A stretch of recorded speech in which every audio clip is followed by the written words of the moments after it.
ఏమిటి అంటే నిర్వహణ.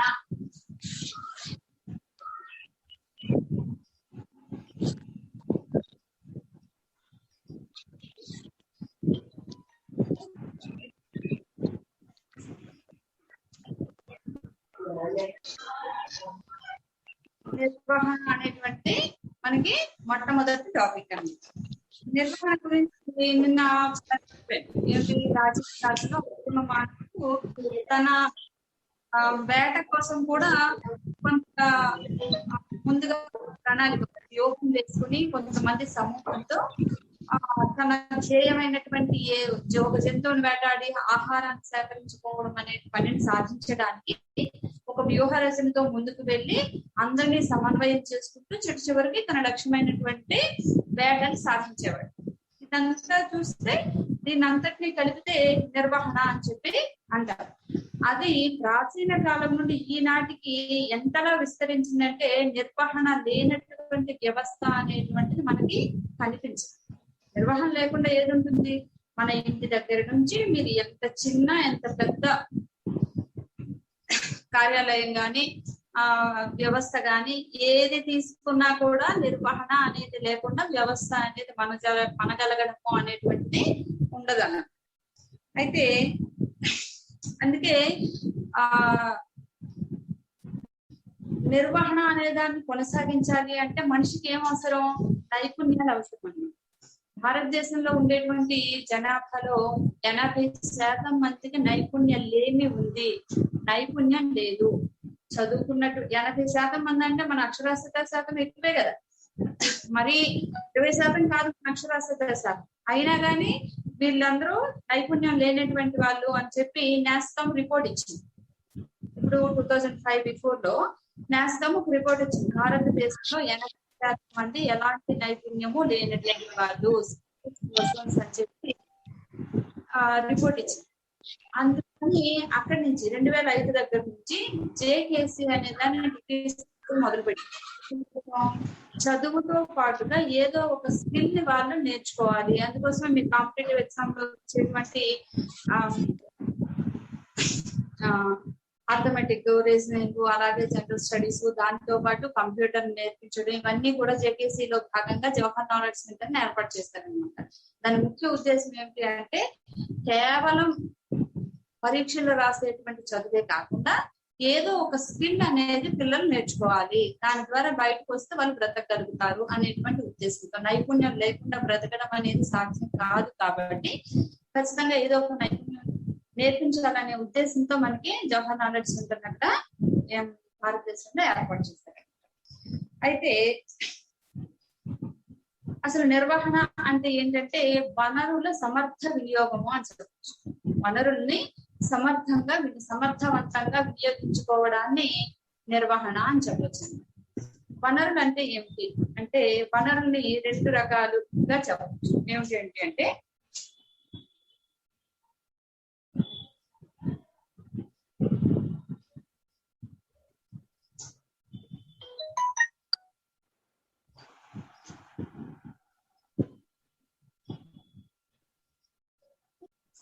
మానవ వనరులు, మానవేతర వనరులు.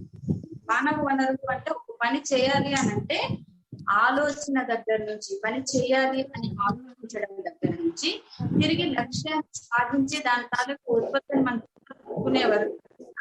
లక్ష్య కార్యక్రమాన్ని ఎవరు చేయాలి? ఎవరో ఒక మనిషి చేయాలి. ఫ్యాక్టరీ ఉంది లేదా కార్యాలయం ఉంది, యాజమాన్యం అనే వాళ్ళు ఆలోచిస్తారు, ఏం చేద్దాము, ఫలానా ఫ్యాక్టరీ పెడదాం, బట్టల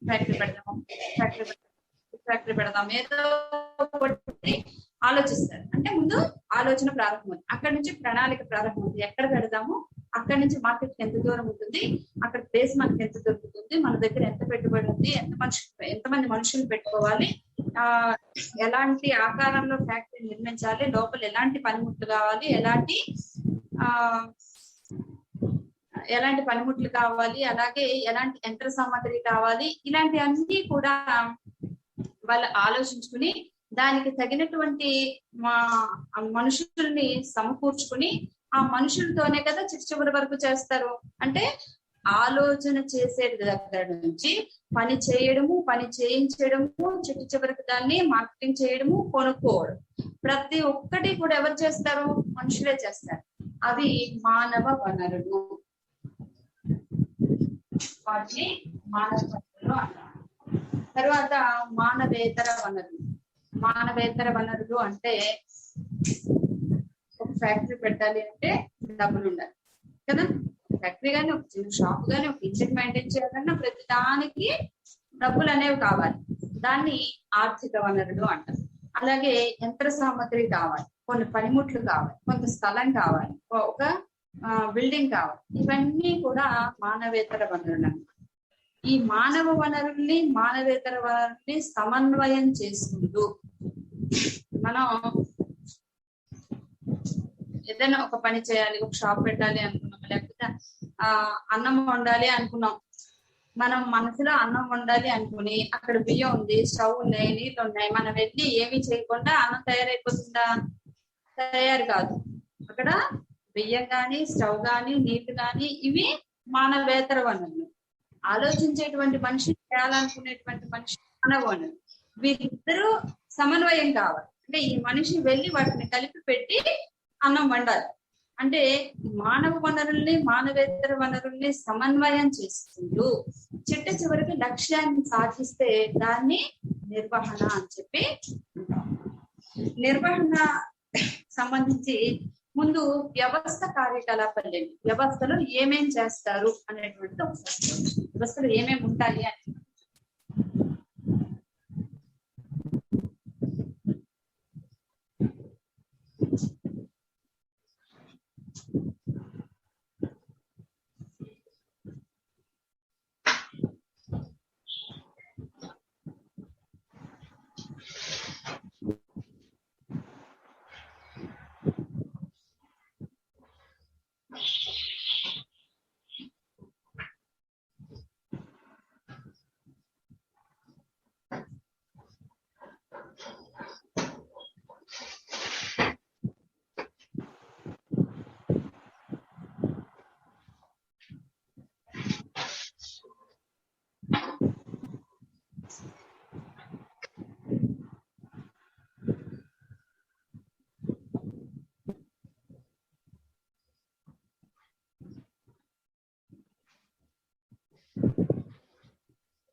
వ్యవస్థలో ఉండేటువంటి కార్యకలాపాలు ఏమిటి అంటే, వ్యవస్థ దగ్గర నుంచి నిర్వహణ.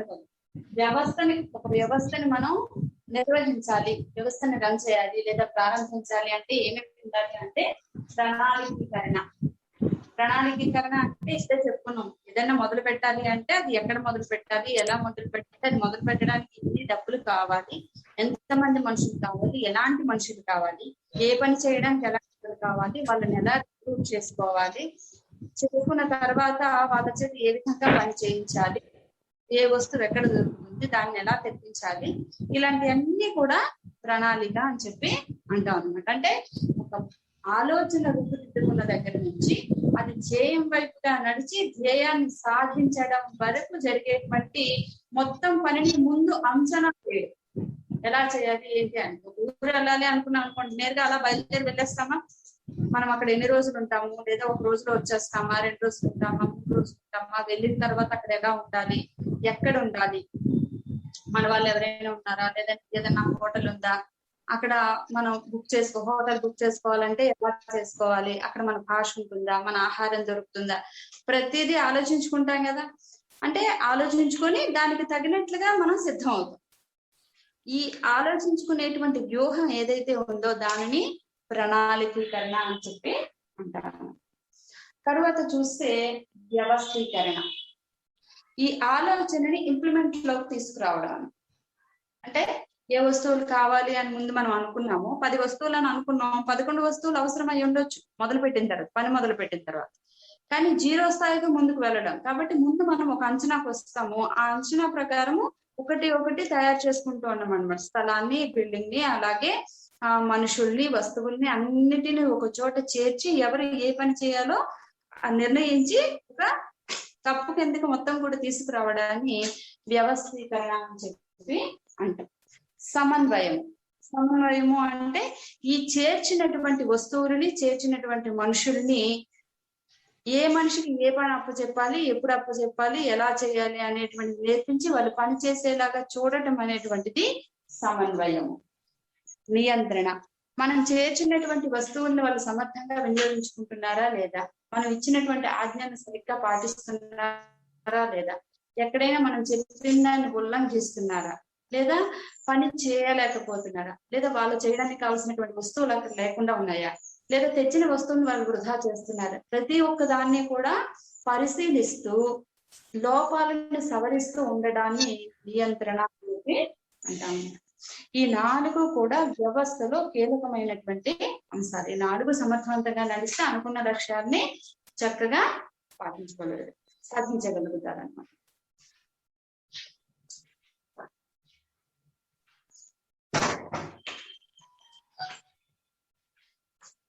ఓకే, ఇప్పుడు నిర్వహణ అనేది అంటే ఆలోచించే కొద్దీ, చదివే కొద్దీ, నేర్చుకునే కొద్దీ ఎక్కడికి ఎండ్లెస్ టాపిక్ నిర్వహణ. చెప్పాను కదా, మేనేజ్మెంటల్ స్టడీస్ అనేటువంటి ఒక ప్రత్యేకమైనటువంటి యూనివర్సిటీలుగా రూపొందినటువంటి కాలం ఇది. అంటే మీరు చూడండి, ఒక జియో కంపెనీ తీసుకోండి, లేదా ఒక టాటా కంపెనీ తీసుకోండి, ఇలా పెద్ద పెద్ద సంస్థలు అన్ని కూడా అక్కడి నుంచి ఒక నలుగురు ఉన్నటువంటి ఒక చిన్న కుటుంబం వరకు ప్రతిదీ కూడా దేని మీద ఆధారపడి ఉంటుంది? ఒక సంస్థ గాని, ఒక కుటుంబం గాని, ఒక కార్యాలయం గాని, ఏదైనా సరే తన అనుకున్న లక్ష్యాలను సాధించగలుగుతోంది అంటే అక్కడ నిర్వహణ సమర్థవంతంగా ఉంది అని అర్థం. ఏదైనా ఫెయిల్ అయింది, పరాజయం పాలైంది, అనుకున్న లక్ష్యాన్ని సాధించలేకపోయారు అని అంటే, మా కరెంట్ పోయింది, సాధించలేకపోయారు అని అంటే నిర్వహణ అనేటువంటిది సరిగ్గా లేదు, సమర్థవంతంగా లేదు.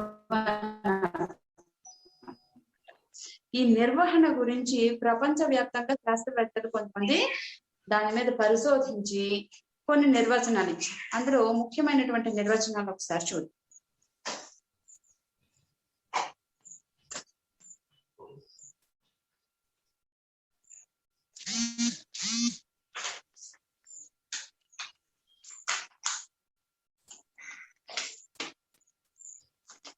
హెన్రీ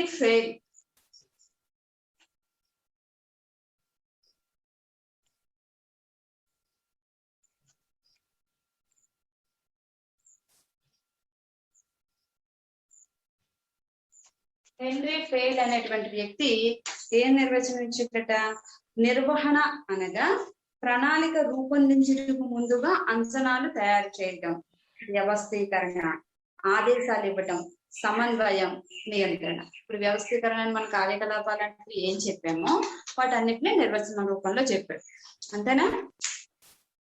కాదు, మనం వాటిని ఏ ఆధారంగా చెప్పామంటే ఈ శాస్త్రవేత్తలు చెప్పినటువంటి నిర్వచనాల ఆధారంగానే మనం కార్యకలాపాలు చెప్పాం. మనం చెప్పిన వాటిని చెప్పడం, వాటిని అనుసరించిన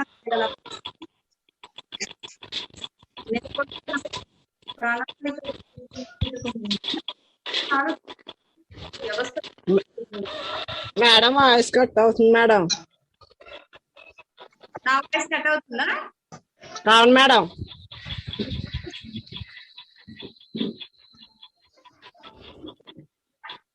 వినిపిస్తుందా? వినిపిస్తుంది మ్యామ్. నాకైతే సిగ్నల్ ఫుల్ గానే ఉంది. మరి సరే చెప్పండి. సరే మేడం.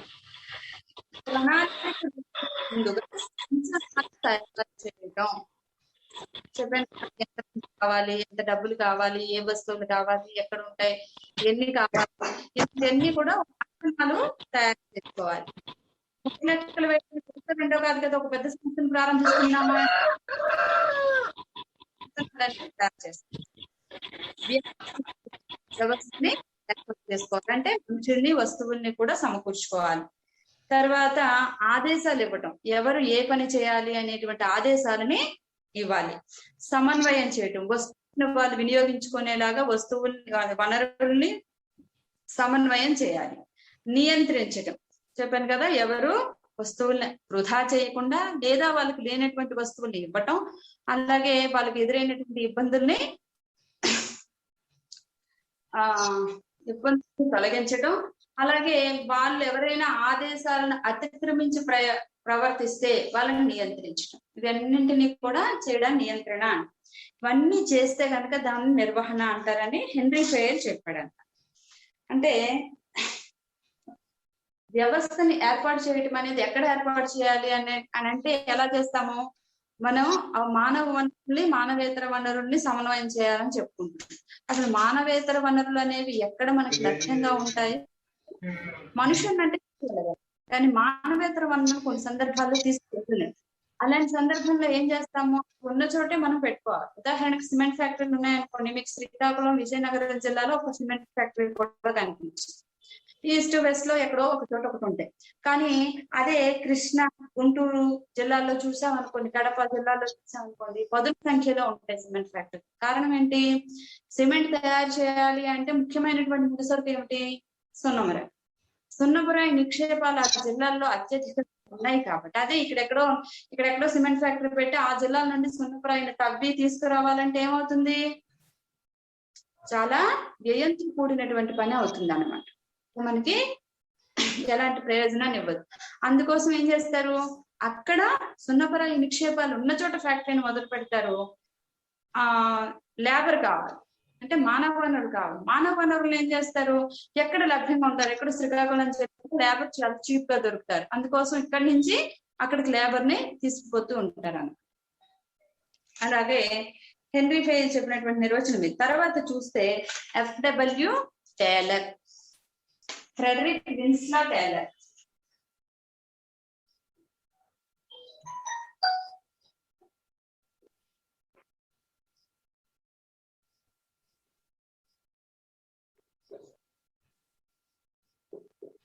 ఫ్రెడరిక్ విన్స్లా టేలర్, ఇతని FW టేలర్ అని చెప్పి అంటారు అనమాట.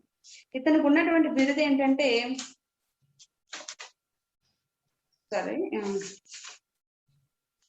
శాస్త్రీయ నిర్వహణ సిద్ధాంత పితామహుడు. నిర్వహణని శాస్త్రీయంగా ఎలా చేయాలి అనేటువంటి సిద్ధాంతాన్ని ప్రతిపాదించినటువంటి వాడు సిద్ధాంత పితామహుడు అని చెప్పి, శాస్త్రీయ నిర్వహణ సిద్ధాంత పితామహుడు అని చెప్పి FW టేలర్ ని అంటారనమాట. ఈయన పోస్ట్ గార్బ్ థియరీ చెప్పాడు. పోస్ట్ గార్బ్ థియరీ అంటే ఏంటి అనేది తర్వాత చెప్పుకుందాం, అదొక ఎస్ఏ క్వశ్చన్ మనకి తర్వాత చెప్పుకుందాం. ఈయన ఇచ్చినటువంటి నిర్వచనం ఏంటంటే, నిర్వహణ అంటే వ్యక్తులు ఏం చేయాలనుకుంటున్నారు వాళ్ళని ఆ దిశగా నడిపిస్తూ, వ్యక్తులు ఏం చేయాలనుకుంటున్నారో ఆ దిశగా నడిపిస్తూ, చౌకైన మార్గంలో నడిపిస్తూ ఆదేశ ధ్యేయాలను సాధించాలన్నమాట. అంటే నిర్వహణ అనే దాన్ని ఏం చెప్తున్నాడు? ఒక మనిషి ఒక ఫ్యాక్టరీ పెట్టాలనుకున్నాడు, లేకపోతే 10 మంది కలిసి ఒక వ్యవస్థను రూపొందిద్దాం అనుకున్నారు. వాళ్ళు ఏం చేయాలనుకుంటున్నారో ఆ దిశగా చౌకైనటువంటి మార్గంలో. ఇప్పుడు ఒక చోట లేబర్ చీప్ గా దొరుకుతారు, అదే ఇంకో చోట చాలా కాస్ట్లీ. అప్పుడు మనం ఎక్కడి నుండి తీసుకురావాలి అంటే చౌకైన దగ్గర నుండే తీసుకురావాలి.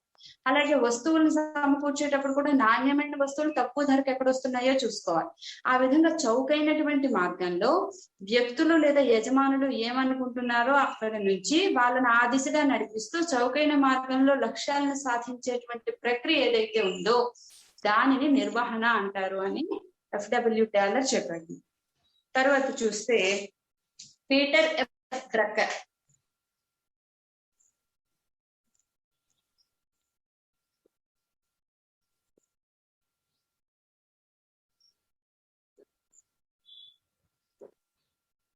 Peter F Drucker. ఈ పీటర్ ఎఫ్ డ్రక్కర్ ఏమని నిర్వచించాడు? నిర్వహణ అంటే బహుళ ప్రయోజనాల అంగము. అది వ్యాపార మేనేజర్ల పనిని మరియు సంస్థలలో ఉన్న అన్ని స్థాయి ఉద్యోగులను నిర్వహిస్తుంది. ఇది బహుళ ప్రయోజనాల అంగము, అనేక ప్రయోజనాలు ఉన్నటువంటి అంగం. ఎందుకు అన్ని ప్రయోజనాలు ఉన్న అంగం అని చెప్తున్నాడు అంటే, నిర్వహణ అనేది సమర్థవంతంగా ఉందనుకోండి, పై స్థాయి వాళ్ళకి ఎలాంటి తలనొప్పి లేకుండా వాళ్ళు ఏ లక్ష్యం అనుకున్నారో ఆ లక్ష్యం సాధించగలుగుతారు. అలాగే కింది ఉద్యోగులు చాలా హాయిగా పనిచేసుకోగలుగుతారు, ఎలాంటి స్ట్రెస్ లేకుండా పనిచేసుకోగలుగుతారు. ఇవన్నీ ఎప్పుడు సాగుతాయి? ప్రతి ఒక్కరూ లాభాన్ని పొందగలుగుతారు అన్నమాట నిర్వహణ సమర్థవంతంగా ఉంటే. అందుకని ఇది బహుళ ప్రయోజనాల అంగము అని చెప్పాడు. ఇంకేమంటున్నాడు? వ్యాపార మేనేజర్ల పనిని సంస్థలలో ఉన్న అన్ని స్థాయి ఉద్యోగులు, కేవలం వ్యాపారాన్ని ఎవరు ప్రారంభించారో వాళ్ళ కింద ఉన్నటువంటి మేనేజర్ల దగ్గర నుండి కింది స్థాయి ఉద్యోగుల వరకు అందరినీ కూడా నిర్వహిస్తుంది. నిర్వహణ అనేటువంటిది అందరినీ సమన్వయం చేస్తుంది. ప్రతి ఒక్కరి సమస్యని పరిష్కరించడానికి ప్రయత్నిస్తుంది. అంతిమంగా దాని తాలూకా ధ్యేయం ఏంటంటే ఆ వ్యవస్థాపకుడు లక్ష్యం ఏదైతే ఉందో ఆ లక్ష్యాన్ని సాధించడమే నిర్వహణదారుడి తాలూకా లక్ష్యం అన్నమాట. అది నిర్వహణ తాలూకా ప్రయోజనం కూడా అది. ఇది పీటర్ ఎఫ్ డ్రక్కర్ చెప్పినటువంటి నిర్వచనం.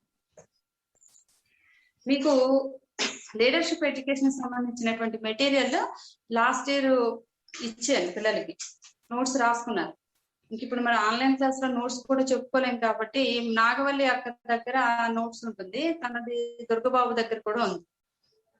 మీరు ఎవరైనా సమకూర్చుకోగలుగుతారా?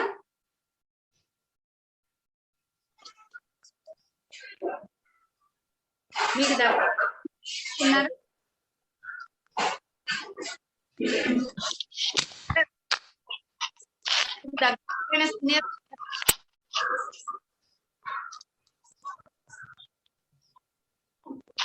మీ దగ్గరలో ఎవరైనా సీనియర్స్ ఉన్నారా? లేరు మ్యామ్. ఎవరు లేరు. చెప్పేటప్పుడు ఒకసారి చదువుకుంటే బాగుంటుంది. ఫోటో తీసి పెడతాను నోట్స్ ని, మీరు చదువుకుంటారు. సరే మరి. చేయడం అంటే వద్దులేండి, జస్ట్ ఫోన్ లో చూసి చదువుకుంటూ ఉండండి. ఒక 10-15 రోజుల్లో మనకి పరిస్థితులు వీలు పడితే మెటీరియల్ ఎవరో ఒకరు తీసుకుని మీరు జెరాక్స్ తీయించుకుంటున్నాను అంటే మీకు ఓకేనా? ఇప్పుడు నిర్వహణ లక్షణాలు ఒకసారి ఏమేమి చెప్పుకున్నాం? నిర్వహణ అంటే ఏమిటో చెప్పుకున్నాము, వ్యవస్థీకరణలో ఉండే కార్యకలాపాలు ఏంటి చెప్పుకున్నాము, నిర్వహణ గురించి ప్రముఖమైనటువంటి వ్యక్తులు ఇచ్చినటువంటి నిర్వచనాల గురించి చెప్పుకున్నాం.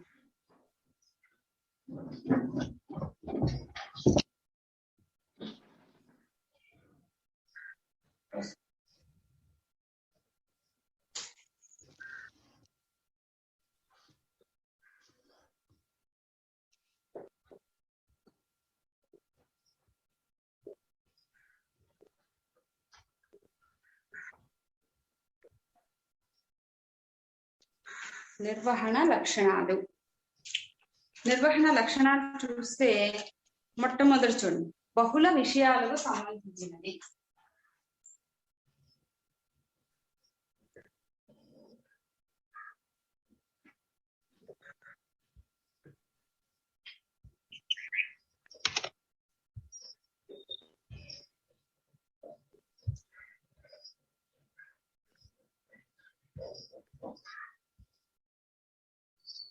బహుళ విషయాలకు సంబంధించినది.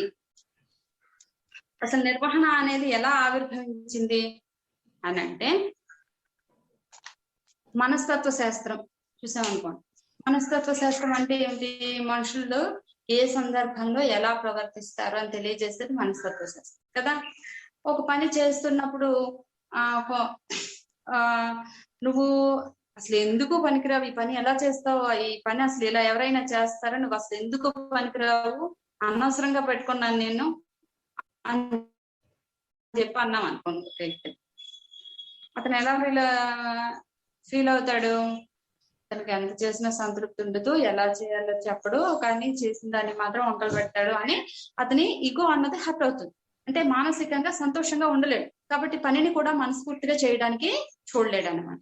అదే నువ్వు ఇలా చేసావు, కానీ ఇలా చేయడం వల్ల మనకి ఇలాంటి ఇబ్బంది వస్తుంది, ఇలా కాకుండా ఇలా చెయ్యి, ఇంకా బాగా చేయగలుగుతావు, నువ్వు అసలు చాలా బాగా చేయగలుగుతావు, నీకు ఎలా చేయాలో నేను సరిగ్గా చెప్పలేదేమో, ఇప్పుడు చెప్తున్నాను కదా ఈ విధంగా చెయ్యి అని చెప్పామనుకోండి. అప్పుడు అతను ఎలా ఫీల్ అవుతాడు? ఈ చెప్పింది నేను ఖచ్చితంగా చేయాలి అని చెప్పి అనుకుంటాడు. ఆ చెప్పేటువంటి వ్యక్తి మాటలో మొదటి దానికి రెండో దానికి ఎప్పుడు వ్యత్యాసం వచ్చింది? ఇలా మాట్లాడితే ఈ విధంగా ఫీల్ అవుతారు, దానివల్ల మనం అనుకున్నటువంటి పని వాళ్ళ దగ్గర నుండి సక్రమంగా జరగదు, కాబట్టి మనం ఇలా మాట్లాడకూడదు, ఆ వ్యక్తిని బాధించకుండా అతని తాలూకా పని ఇంకా సమర్థవంతంగా చేసేలాగా మనం మాట్లాడాలి అని చెప్పి నేర్చుకున్నాం. దేని వల్ల నేర్చుకున్నాము అంటే మనస్తత్వ శాస్త్రం ద్వారా. అంటే మనుషుల తాలూకా మనస్తత్వాలను గమనించి దానికి అనుగుణంగా మనం మాట్లాడాలి అని నేర్చుకోవడం ద్వారా మన ఈ విషయాలు మనకి తెలిసాయి. అలాగే సామాజిక శాస్త్రం. సమాజంలో రకరకాల వ్యక్తులు ఉంటారు. వ్యక్తులు రకరకాల పరిస్థితుల నుండి వస్తారు. ఒక బాగా పోష్ కుటుంబం నుంచి వచ్చినటువంటి వాళ్ళకి ఆకలి అనేది కానీ ఇంట్లో చేసేటువంటి పనుల గురించి కానీ బయట చేసేటువంటి పనుల గురించి ఏమాత్రం తెలియకపోవచ్చు. అదే సామాన్య కుటుంబం నుండి వచ్చినటువంటి వాళ్ళకి చాలా విషయాల పట్ల అవగాహన ఉండొచ్చు. కానీ ఒక పెద్ద హోటల్కి వెళ్ళినప్పుడు లేకపోతే పోష్ గా ఉండేటువంటి ఏరియాకి వెళ్ళినప్పుడు ఎలా ప్రవర్తించాలో తెలియకపోవచ్చు. అంటే వాళ్ళు ఆలోచించేటువంటి విధానం కూడా ఎలా ఉంటుంది, దేనిని బట్టి వస్తుంది, వాళ్ళు పెరిగినటువంటి విధానం బట్టి వస్తుంది.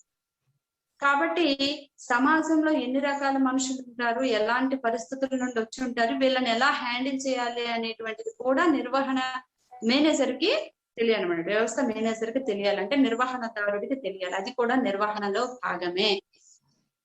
మనం వచ్చినటువంటి బ్రాటప్ ఏదో, అంటే మనం వచ్చినటువంటి కుటుంబ నేపథ్యం ఏదో, సామాజిక నేపథ్యం ఏదో, దాన్ని అనుసరించి అందరినీ అదే దృష్టితో చూడటానికి వీలుపడదు. కాబట్టి సమాజంలో ఉండేటువంటి విభిన్నమైనటువంటి నేపథ్యాలను మనం అధ్యయనం చేయాల్సిందే. దాన్ని అనుసరించి మన దగ్గర ఉన్నటువంటి వ్యక్తుల్లో ఎవరు ఎలాంటి పరిస్థితుల నుండి వచ్చారో గమనించి దాన్ని అనుగుణంగా వాళ్ళని మనం ట్యాకిల్ చేయాలి. అప్పుడు మాత్రమే మన నిర్వహణదారుడు సక్సెస్ అవుతాడు. అలాగే గణాంక శాస్త్రం, ఆర్థిక శాస్త్రం. అంటే ఈ పని చేయాలి అంటే ఎంత డబ్బులు పెట్టాలి, ఇంతకంటే ఎక్కువ పెడితే మనకి ప్రొడక్ట్ అనేది ఇంకా కాస్ట్ పెరిగిపోతే మనం అంత కాస్ట్ కి అమ్మగలమా, ఇలాంటివన్నీ కూడా ఆర్థిక శాస్త్రం ద్వారా నేర్చుకుంటాం. అలాగే గణాంక శాస్త్రం, ఎంతమంది కావాలి, ఎంప్లాయీస్ ఎంతమంది కావాలి, ప్రొడక్ట్ ఎంత కావాలి, ఏ వస్తువులు ఎంత కావాలి, ఇలాంటివన్నీ గణాంక శాస్త్రం. అంటే ఇన్ని తాలూకా సారాంశం ఏదైతే ఉందో అదంతా కలిసి నిర్వహణ శాస్త్రంగా రూపొందింది. బహుళ విషయాలకు సంబంధించింది నిర్వహణ. అంటే ఇప్పుడు హిస్టరీ అనుకోండి, ఒక హిస్టరీ బుక్ చదువుతారు. అంటే ఎప్పుడు ఏం జరిగింది, ప్రాచీన కాలం నుండి ఈనాటి వరకు ఎప్పుడు ఏం జరిగింది అనేది హిస్టరీలో చదువుతారు. రాజ్యాంగం అనుకోండి, కాన్స్టిట్యూషన్ అనుకోండి, భారత రాజ్యాంగం మిగిలినటువంటి రాజ్యాంగాల్లో ఏది చెప్పారు, భారత రాజ్యాంగం వేటిని ఆదర్శంగా తీసుకుంది, ప్రస్తుతం భారత రాజ్యాంగంలో ఏ ఏ విషయాలు ఉన్నాయి అని చెప్తారు, నేర్చుకుంటారు. అలాగే తెలుగు ఉందనుకోండి, ఎప్పుడు భాష అనేది ప్రారంభమైంది, సాహిత్యం ఎప్పుడు ప్రారంభమైంది, ఇప్పటి వరకు సాహిత్యంలో ఎన్ని రకాల పుస్తకాలు వచ్చాయి, ఇవన్నీ నేర్చుకుంటారు. కానీ నిర్వహణ అనేటువంటిది దేనికి సంబంధించింది? ఒక పుస్తకంలో ఉండేటువంటిది నేర్చుకోవడానికి సంబంధించిందా? ఒక వ్యవస్థను నడపాలి, ప్రాక్టికల్ గా మనం రిజల్ట్ ని సాధించాలి. చదివిన దాన్ని పేపర్ మీద రాసి మార్కులు సంపాదించడం కాదు కదా. ఒక వ్యవస్థను ప్రారంభించి ఒకరిని మేనేజర్ గా పెట్టుకున్నారనుకోండి, వాడు ఏం చేయాలి, పైన ఉన్నటువంటి వాళ్ళ తాలూకా ఆశలు ఏమిటి? ఒక వ్యవస్థాపకుడు 1 కోటి రూపాయలు పెట్టుబడి పెట్టాడంటే అతను ఏదో ఒక ధ్యేయంతో, ఏదో ఒక ఆలోచనతో, ఏదో ఒక విషయంతో పెట్టి ఉంటాడు. 1 కోటి రూపాయలు పెట్టుబడి పెట్టి నేను మేనేజర్ గా పెట్టాడు అంటే అతని తాలూకు కోరిక ఏమిటి, ఏం సాధించాలని పెట్టాడో ఇతను గ్రహించాలి. దానికి అనుగుణంగా కింది వాళ్ళని కలుపుకోగలగాలి. కలుపుకొని సమర్థవంతంగా వాళ్ళ చేత పని చేయించి అనుకున్నటువంటి లక్ష్యాన్ని సాధించాలి. అతనికి ఎంత ఆర్థిక పరంగా ఎంత, ఏ వస్తువుకి ఎంత పెట్టాలి, ఏ పనికి ఎంత ఖర్చు పెట్టాలి అనే ఆర్థిక విషయాల పట్ల అవగాహన ఉండాలి. ఈ వచ్చినటువంటి వాళ్ళ సామాజిక నేపథ్యం ఏంటి, వీళ్ళని ఏ విధంగా హ్యాండిల్ చేయాలి అనేటువంటి సామాజిక మానసిక శాస్త్రము కాకపోయినా సామాజిక మానసిక మనస్తత్వాల పట్ల అవగాహన ఉండాలి. అలాగే లెక్కలు తెలిసి ఉండాలి. ఒక 100 రూపాయలు ఇవ్వాలి చోట 50 రూపాయలు, 50 రూపాయలు ఇవ్వాలి చోట 500 ఇచ్చాడు అనుకోండి, ఇంకా వ్యవస్థ ఏముంటుంది? కాబట్టి ఈ విషయాలన్నిటి పట్ల కూడా అవగాహన ఉండాలి నిర్వహణదారు. అంటే నిర్వహణ అంటే ఈ బహుళ అంశాలు, అన్ని అంశాలకి సంబంధించినటువంటి విషయము. అది కూడా ప్రయోగపూర్వకంగా ఫీల్డ్ లో దిగి మనం చెయ్యాలి. మాటలు చెప్పడం కాదు కదా. అక్కడ మనకి ఎవరైనా ఒక మాట అనగానే వెంటనే మనకు కోపం వచ్చేస్తుంది. మన కింద స్థాయి ఎంప్లాయీ, వాడికి ఏదో కష్టం వచ్చింది, వెంటనే మేనేజర్ పట్టుకొని వాడి కోపం తారాస్థాయికి చెప్పింది. కానీ వాడు చాలా ఎఫిషియెంట్ ఎంప్లాయీ, చాలా బాగా పనిచేస్తాడు. కానీ కోపాన్ని కంట్రోల్ చేసుకోలేకపోయాడు. ఇంటి దగ్గర ఏదో జరిగింది, లేకపోతే దారిలో ఏదో జరిగింది, ఏదో దాని వల్ల కోపాన్ని కంట్రోల్ చేసుకోలేక అందరి ముందు ఎవడరా నువ్వు అని మేనేజర్ మాట్లాడాడు. మాట్లాడినప్పుడు మేనేజర్ వెంటనే కోపం తెచ్చేసుకొని నాకు ఎంత పని చేస్తావు, నువ్వు నన్ను ఎవడరా అంటావా అని అందరి ముందు వాడితో గొడవ పడ్డాడండి. ఏమవుతుంది? మేనేజర్ కంటే ఆ కింది స్థాయి ఎంప్లాయ్ శారీరకంగా బలంగానే ఉంటాడు. వాడు కోపం కంట్రోల్ చేసుకోలేకే మాట అన్నాడు. అది గ్రహించకుండా నువ్వు కూడా వాడితో సమానంగా డి అంటే డి అని చెప్పి మాటల యుద్ధం ప్రారంభిస్తే వాడు కొట్టడానికి వస్తాడు, నలుగురు ముందు కొడతాడు. అప్పుడు ఏమవుతుంది? మిగిలిన ఎంప్లాయీస్ దగ్గర కూడా ఈ నిర్వహణదారుల తాలూకా ప్రతిష్ట అనేది తగ్గుతుంది. కాబట్టి అతను తెలివిగా ఎలా చేయాలి? వాడిని ఒక్కడిని పిలిపించి, అధికారం ఇతని చేతిలో ఉంది కాబట్టి వాడిని భయపెట్టొచ్చు, చేయొచ్చు. అప్పుడు ఆవేశం తగ్గిన తర్వాత వాడికి దారికి వస్తాడు. ఎందుకని? వాడు ఆర్థికంగా తక్కువ స్థాయిలోనే ఉంటాడు, ఉద్యోగం పోతే కష్టపడతాడు. కాబట్టి ఆ విషయం వాడికి తెలుస్తుంది. ఎప్పుడు తెలుస్తుంది? కోపం తగ్గిన తర్వాత తెలుస్తుంది. అప్పుడు 10 మంది ముందు వాడే క్షమాపణ చెప్తాడంట. అలాంటి స్థాయికి వాడిని మార్చుకోగలగాలి. అంటే దాన్ని ఏమంటారు? ఎమోషనల్ ఇంటెలిజెన్స్ అంటారు. అంటే ఆ క్షణంలో అవతల వాడు మనల్ని దూషించాడు, 10 మంది ముందు అవమానించాడు అనే అవమానాన్ని మనం తీసుకోకుండా దానికి రిటర్న్ ఎలా ఇవ్వాలి అనే దాన్ని ఆ క్షణంలో మనల్ని మనం నిగ్రహించుకుని మాట్లాడగలగాలని. ఇది ఏ పుస్తకంలోనూ ఉంటుందా? ఉండదు. ఖచ్చితంగా ప్రాక్టికల్ గా ఫీల్డ్ లో దిగిన తర్వాత మనకు మనంగా అన్వయించుకోవాల్సినటువంటి విషయం. ఇలాగా బహుళ విషయాల పట్ల ప్రయోగంగా మనిషిలో ఇన్బిల్ట్ గా ఆ జ్ఞానము, ఆ నైపుణ్యము అనేది ఉండాలి. అప్పుడు మాత్రమే నిర్వహణ అనేది సమర్థవంతంగా సాగుతుంది. తర్వాత చూడండి, నిర్వహణ సామూహిక కార్యకలాపం.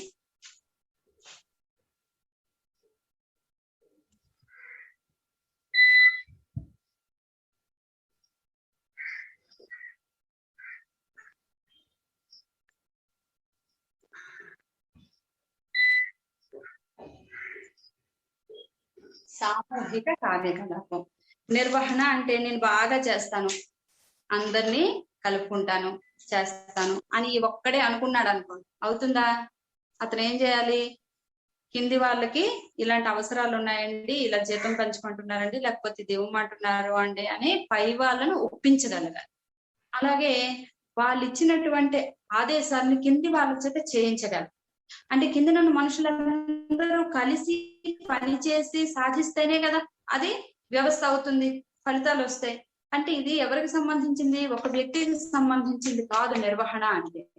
పై స్థాయి నుండి, యాజమాన్య స్థాయి నుండి అట్టడుగు స్థాయి వరకు, అంటే స్వీపర్ తో సహా ఆ వ్యవస్థలో పనిచేసేటువంటి ప్రతి వ్యక్తికి, ప్రతి సమూహానికి సంబంధించినటువంటి విషయం నిర్వహణ అంటే. సామూహిక కార్యకలాపం.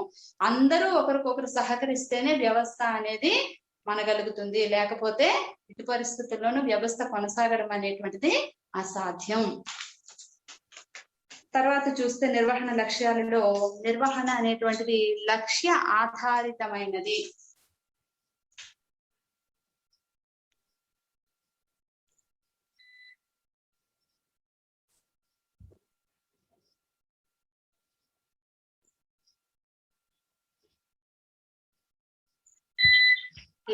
ఆధారితమైనది. ఇది ఒక కామన్ సెన్స్ కదా. ఒక వ్యవస్థాపకుడు ఒక వ్యవస్థను ప్రారంభించాడంటే ఏదో ఒక లక్ష్యంతోనే కదా ప్రారంభిస్తాడు. ఒక బట్టల ఫ్యాక్టరీ పెట్టాలి అనుకున్నాడు. బట్టల ఫ్యాక్టరీ పెట్టాలనుకుని ఇనుప సామాన్లో, ఇనుప రేకులో కొన్నాడు అనుకోండి, ఉపయోగం ఉంటుందా? ఉండదు. అతను చేసే ప్రతి పని ఎటువైపు సాగాలి? తన లక్ష్యం ఏది? బట్టల్ని తయారు చేయించి అమ్మాలి. అంటే బట్టలు తయారు చేయడానికి ఏం కావాలి? పత్తి కావాలి, కలర్స్ కావాలి, అలాగే వాటిని దారాలుగా తయారు చేయగలిగే నైపుణ్యం ఉన్నటువంటి కార్మికులు కావాలి, మెషిన్స్ కావాలి. అంటే లక్ష్యం ఏదైతే ఉందో దాని వైపే చేసేటువంటి ప్రతి పని, పెట్టేటువంటి ప్రతి ఖర్చు ఉండాలి. అప్పుడే కదా లక్ష్యాలు సాధిస్తాం. మన లక్ష్యం ఒకటి, మనం ఒక ఊరు వెళ్ళాలి, కాకినాడ వెళ్ళాలి, ఉప్పాడ వైపు ప్రయాణిస్తే ఎప్పుడు వెళ్తాము? కష్టం. పిఠాపురం నుండి చెప్తున్నా. మళ్ళీ చుట్టూ తిరిగేటో వెళ్ళాం కదా. మనకు నేరుగా మనం వెళ్ళాల్సినటువంటి గమ్యం ఏదో ఆ గమ్యం వైపే మన ప్రయాణం అనేది ఉండాలి. అలాగా లక్ష్యాన్ని ఏదైతే నిర్ణయించుకున్నామో నిర్వహణలో చేసేటువంటి ప్రతి పని కూడా లక్ష్యం వైపే వెళ్ళాలి. ఇప్పుడు ఇందాకే చెప్పాను, ఒకతను కోపంగా మాట్లాడేవాడు అంటే నిర్వహణదారుడు, మేనేజర్ తాలూకా లక్ష్యం ఏంటి? వాళ్ళందరి చేత పని చేయించాలి. ఇప్పుడు గొడవ పెట్టుకొని ఒకరిని మాన్పించేసి మళ్ళీ వాడి బదులుగా అంత స్కిల్లో, ఇప్పుడు వీడు ట్రైనింగ్ ఇచ్చి ఉంటాడు, ఆ పని ఎలా చేయాలో నేర్పించి ఉంటాడు. మళ్ళీ ఇంకొక కొత్త వ్యక్తిని తీసుకొచ్చి అది నేర్పించి చేసి ఇవంతా చేసేసరికి కొంత సమయం కోల్పోవాల్సి వస్తుంది.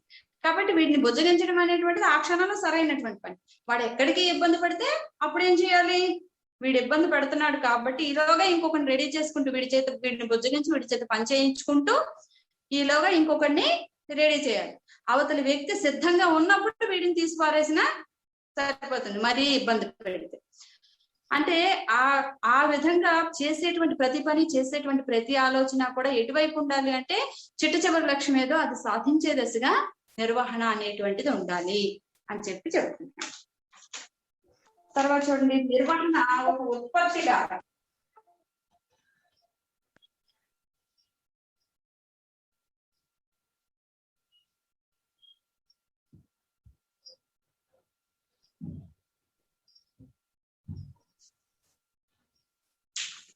ఉత్పత్తి అనేటువంటి మాట చాలా విలువైనటువంటి మాట.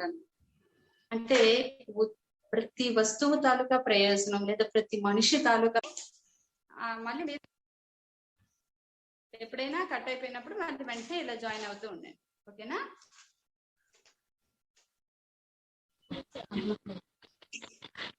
ఇప్పుడు మనిషి సోమరిపోతుగా ఉన్నాడు, దేశ సేవ లేదా దేశభక్తి అంటే జెండా పట్టుకొని తిరగటము లేదా నా దేశం చాలా గొప్పది అని మాటలు చెప్తూ గడపటము అనేటువంటి దేశభక్తి కాదు.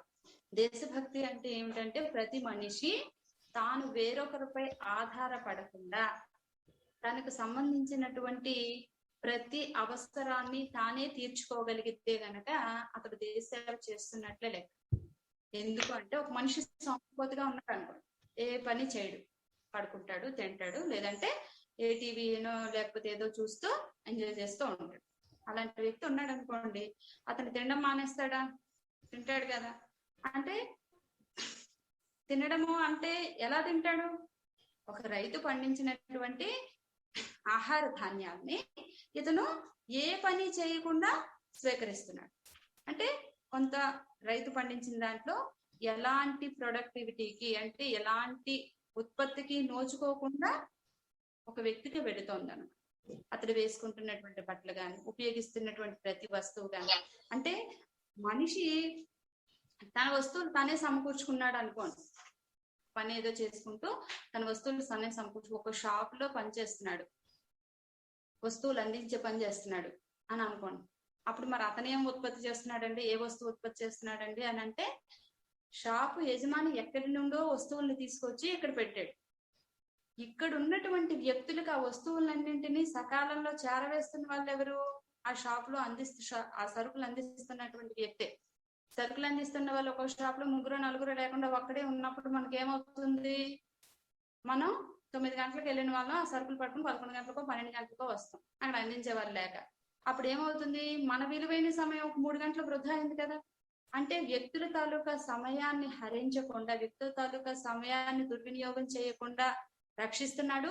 సకాలంలో ఎక్కడో ఉన్నటువంటి వస్తువులను తీసుకొచ్చినటువంటి యజమాని తాలూకా పనికి సాఫల్యత చేకూరుస్తున్నాడు. ఆ రకంగా అతను కూడా ఉత్పత్తి చేస్తున్నట్టే లెక్క. అలా ఎవరి అవసరాలకు సంబంధించినటువంటి అవసరాలు, ఒక వ్యక్తి తాలూకా స్వయం అవసరాలు, ఎవరి తాలూకా అవసరాలు వాళ్ళు తీర్చుకోవడానికి ఏ పని చేసినా అది ఉత్పత్తి కారకమే, అతను ఉత్పత్తి చేస్తున్నట్లే. మొత్తం జీడిపిలో భారతదేశ గ్రాస్ డొమెస్టిక్ ప్రొడక్ట్ అని చదువుకుంటారు కదా మీరు ఎకనామిక్స్ లో, అందులో అతడు భాగస్వామి కిందే లెక్క. నా అవసరాలు తీర్చుకునేటప్పుడు ఏం చేస్తాడు? అతను కొంత డబ్బులు ఎర్న్ చేస్తున్నాడు, దాన్ని ఒక సబ్బు కొంటున్నాడు, ఒక టూత్ పేస్ట్ కొంటున్నాడు, ఏది కొన్నా సరే దాని ద్వారా కొంత ట్యాక్స్ గవర్నమెంట్ కి వెళ్తుంది కదా. అంటే జీడిపిలో అతను పార్ట్. అది ఎవరో కొనదాన్ని ఇతను వినియోగిస్తే ఏమిటి అర్థం? అతను ఏ విధంగానూ జీడిపిలో భాగస్వామి కాడనమాట. అయితే ఇది ఉత్పత్తికి సంబంధించి. ఉత్పత్తి అనేటువంటిది అంత మోర్ ఇంపార్టెంట్ టాపిక్ అన్నమాట. ఆ ఉత్పత్తి కారకాలు, ఉత్పత్తికి కారకాలు ఏమిటి అనేది చూస్తే,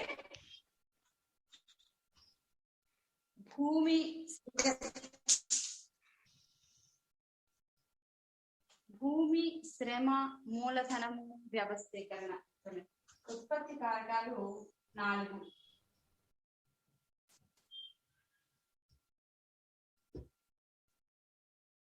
ఈ ఇవైతే ఎకనామిక్ స్టూడెంట్స్ మీరు చెప్పాలి ఫాస్ట్ గా.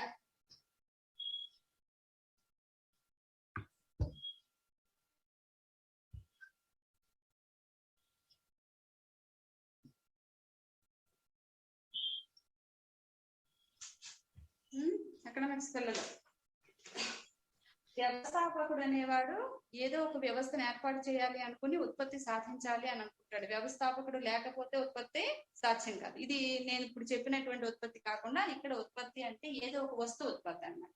వస్తువు ఉత్పత్తికి వ్యవస్థాపకుడు మొట్టమొదటి బీజం వేయాలి.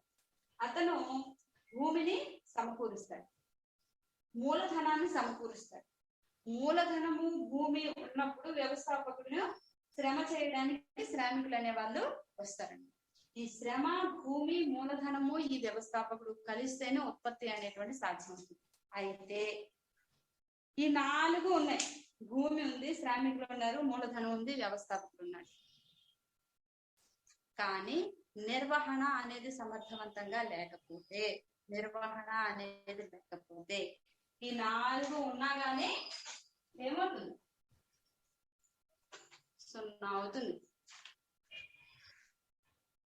ఈ 4 ఉన్నా నిర్వహణ అనేది లేకపోతే అవి మొత్తం 0తో సమానం అన్నమాట. ఎందుకు 0తో సమానము అంటే అంటే మరి నెగిటివ్ గా తీసుకోవద్దు, కానీ జరిగినటువంటిది. ఇప్పుడు అంబానీ సోదరులు ఉన్నారనుకో, ధీరుభాయ్ అంబానీ చనిపోయిన తర్వాత ధీరుభాయ్ అంబానీ సంపాదించినటువంటి ఆస్తిని ముఖేష్ అంబానీ, అనిల్ అంబానీ సమానంగానే పంచుకున్నారు కదా. ఒకరు ఎక్కువ ఒకరు తక్కువ పంచుకున్నారు, సమానంగానే పంచుకున్నారు. కానీ కాలక్రమంలో ముఖేష్ అంబానీ భారతదేశంలోనే అత్యధిక సంపన్నుడిగా రూపొందాడు. అదే అనిల్ అంబానీ ఏం చేశాడు? తనకున్నటువంటి వ్యాపార సామ్రాజ్యంలో అప్పుల పాలై తన వ్యాపారాలను కొన్నింటిని అన్నకు తిరిగి అమ్ముకున్నాడు అన్న. కారణం ఏంటి? వాళ్ళిద్దరి దగ్గర వ్యవస్థాపకులు ఇద్దరు, వాళ్ళ దగ్గర మూలధనం ఉంది, భూమి ఉంది, శ్రమ ఉంది. కానీ ఒకరు విజయాన్ని అందుకున్నారు, ఒకరు అపజయాన్ని పొందారు. కారణం ఏమిటి అంటే అక్కడ నిర్వహణ లోపం. ఒకరు సమర్థవంతమైనటువంటి నిర్వహణతో అత్యధికమైనటువంటి ఉన్నతమైనటువంటి విజయాన్ని అందుకుంటే, ఇంకొకరు అన్ని ఉన్నా కూడా పరాజయం పాల్గొనాల్సి వచ్చిందండి. అక్కడ లోపం ఏమిటి అంటే నిర్వహణ.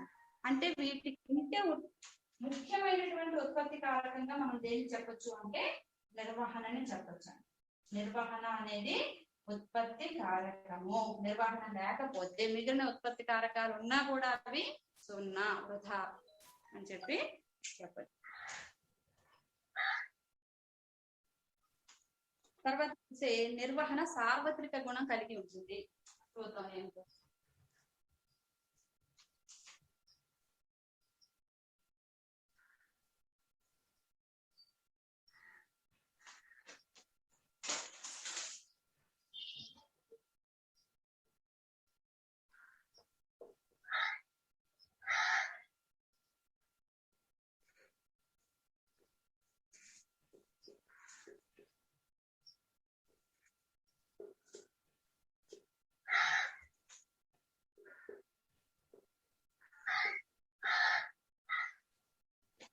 నిర్వహణ సార్వత్రిక గుణం కలిగి ఉంటుంది.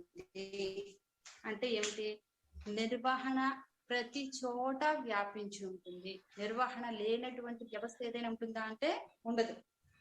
ఒక వ్యాపార సంస్థ అనుకోండి, విద్యా సంస్థ అనుకోండి, ఇంకా ఏం చెప్పొచ్చు, రాజకీయ సంస్థ అనుకోండి, మత సంస్థ అనుకోండి, సాంస్కృతిక సంస్థ అనుకోండి, ఆఖరికి ఒక యుద్ధం అయినా కూడా విధ్వంస కారణం నిర్వహణ లేకపోతే యుద్ధం కూడా పరాజయం పాలవుతాం. మన దగ్గర ఎంత సైనిక శక్తి ఉంది, అవతల వాడి దగ్గర ఎంత సైనిక శక్తి ఉంది, మనం వాడిని ఎదుర్కోగలమా లేదా, ఏ టైంలో ఎదుర్కోవాలి, ఎలా ఎదుర్కొంటే అవతల వాడిని మనం ఓడించగలుగుతాం అనేటువంటి ప్రణాళికతో ముందుకెళ్ళి నిర్వహణతో సైనికులందరినీ మోటివేట్ చేస్తూ నిర్వహణతో ముందుకు వెళ్ళి విజయాన్ని సాధిస్తాం. అంటే ప్రతి చోట నిర్వహణ అనేది ఉంటుంది. నిర్వహణ లేనటువంటి రంగం అంటూ ఏది ఉండదు. కాబట్టి ఇది సార్వత్రిక గుణం కలిగి ఉంటుంది అని చెప్పొచ్చండి.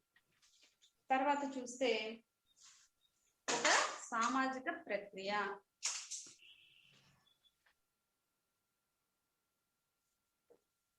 చూడాలమ్మా, పడిందంటే పడిపోతుంది కదా.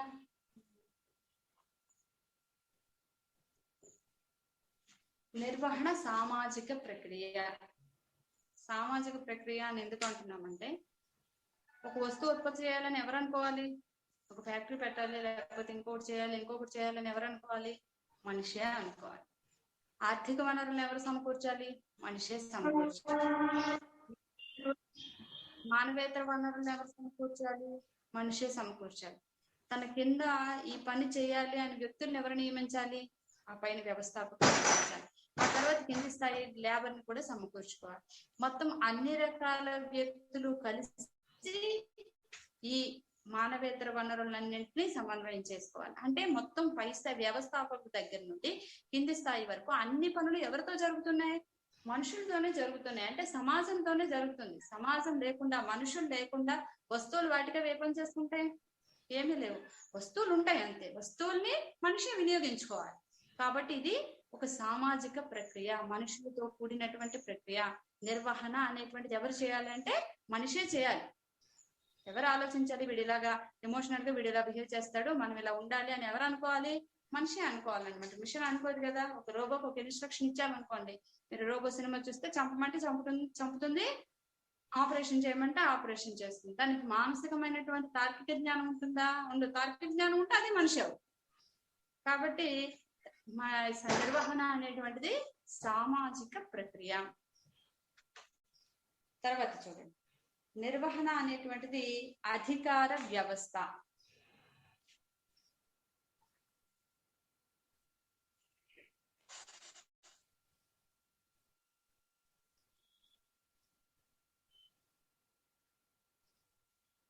నిర్వహణ అనేటువంటిది అధికార వ్యవస్థ. అధికార వ్యవస్థ అని ఎందుకు అంటున్నామంటే, నిర్వహణ అనేటువంటిది నిర్వహణదారు నిర్వహిస్తాడు అని చెప్పుకున్నాము. నిర్వహణదారు ఏం చేస్తాడు? వ్యవస్థాపకుడి నుండి కింది స్థాయి వరకు వ్యవస్థాపకుడి ఆజ్ఞలు కిందికి ప్రసరించేలాగా కింది వాళ్ళ ఇబ్బందులు కానీ, కింది వాళ్ళు చేసినటువంటి ప్రొడక్టివిటీ కానీ పైకి తెలియజేయడం, మధ్యలో ఉండేటువంటి సమన్వయ లోపాలను నియంత్రించడం, ఇవన్నీ కూడా ఎవరు చేస్తారు? నియంత్రణదారుడే చేస్తాడు. ఇదంతా కలిసి నిర్వహణ అవుతుంది. అంటే నిర్వహణ అనేటువంటిది మొదట యజమాని కింది వాడికి నువ్వు ఇలా చేయి అని చెప్తాడు. కిందివాడు తన కింద ఉన్నటువంటి వాళ్ళకి ఇలా చేయని చెప్తారు. వాళ్ళు కింది వాళ్ళకి ఇలా చేయని చెప్తారు. వాళ్ళు కొంత పని చేస్తారు, దాంతోపాటు మీరు ఇలా చేయండి అంటారు.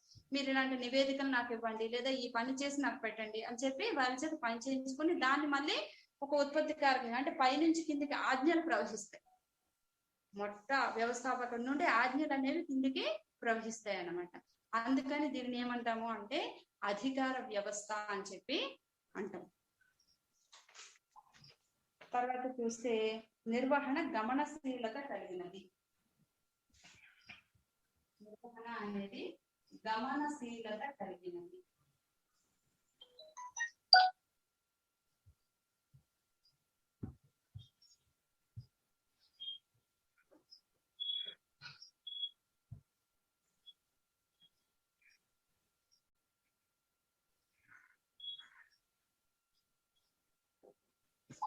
గమనశీలత కలిగినది అని ఏమంటాం అంటే, ఇప్పుడు ప్రాచీన కాలంలో ఒక ప్రాసెస్ అనుకున్నాం అనుకోండి, ఈ పని ఇలా చేయాలి అని, ఎప్పటికీ అదే విధానం ఉంటుందా? సమయానుకూలంగా మారాలి కదా. ఉదాహరణకి బ్యాంకింగ్ రంగం తీసుకున్నాం. బ్యాంకింగ్ రంగంలో మనకు చిన్నప్పుడు ఏం చేసేవాళ్ళం? ఎక్కడ ఏ బ్యాంక్ లో అకౌంట్ ఉందో అక్కడే మనం విత్డ్రా చేసుకోవాలి, అక్కడే మనం డిపాజిట్ చేయాలి, ఆ ఉన్న వ్యక్తే వెళ్ళాలి, ఇంకొకరు వెళ్ళడానికి లేదు. ఇలాంటి పరిస్థితులు ఉండేవి. తర్వాత జనాభా పెరిగే కొద్దీ, అవసరాలు పెరిగే కొద్దీ, క్లయింట్లు పెరిగే కొద్దీ ఏ విధానం వచ్చింది? డిపాజిట్ చేయడం కానీ, విత్డ్రా చేయడం కానీ సేమ్ బ్రాంచ్. ఎస్బీఐ అంటే ఎస్బీఐ బ్రాంచ్ ఎక్కడైనా చేసుకోవచ్చు. ఎందుకు? కంప్యూటర్ అనేది అందుబాటులోకి వచ్చేసరికి ఆ కంప్యూటర్ జ్ఞానాన్ని వీళ్ళు అందిపుచ్చుకొని సిస్టమ్ ద్వారా ఇతను మన క్లయింటా కాదా అనేటువంటిది ఒకసారి చెక్ చేసుకుని మనకి ఎక్కడైనా విత్డ్రా ఇది చేసేవాళ్ళు. విత్డ్రా చేయడం కానీ, డిపాజిట్ చేయడం కానీ చేయించుకోండి. ఇంకా జనాభా పెరుగుతుంది, అవసరాలు పెరుగుతుంది. అప్పుడు ఎలా మారారు? అసలు విత్డ్రా, డిపాజిట్ అనేటువంటివి బ్యాంకు పని వాళ్ళతో సంబంధం లేకుండా బయట చేసుకునేటువంటి వెసులుబాటు కల్పించారు. బ్యాంకుకి వెళ్ళి విత్డ్రా చేసే వాళ్ళ సంఖ్య ఎంత? మనందరం ఏటీఎంలే కదా వాడుతున్నాం. ఏటీఎం మిషన్స్ ద్వారా తీసుకుంటున్నాము, అలాగే క్యాష్ డిపాజిట్ మెషిన్స్ ద్వారా క్యాష్ డిపాజిట్ చేస్తున్నాం. అంటే బ్యాంకు చేసేటువంటి ఇతర పనుల గురించి బ్యాంకు మీద ఆధారపడుతున్నాం. మిగిలిన వాటికి కేవలం అమౌంట్ ట్రాన్సాక్షన్స్ గురించి అయితే మెషిన్సే ఆ పని చేసి పెడుతుంది. ఇదంతా కూడా బ్యాంకు నిర్వహణలో వచ్చినటువంటి మార్పులే కదా. అంటే సమయానుకూలంగా నిర్వహణ అనేటువంటిది పరిస్థితులను అనుసరించి, మనుషుల అవసరాలను అనుసరించి, ఆ వ్యవస్థ చేయాల్సినటువంటి కార్యకలాపాలను అనుసరించి సమయానుకూలంగా నిర్వహణ అనేది మారుతుంది. కాబట్టి గమనశీలత, శీలత అంటే గుణము అని అర్థం. గమనము అంటే ప్రయాణించే లక్షణం కలిగినటువంటిది.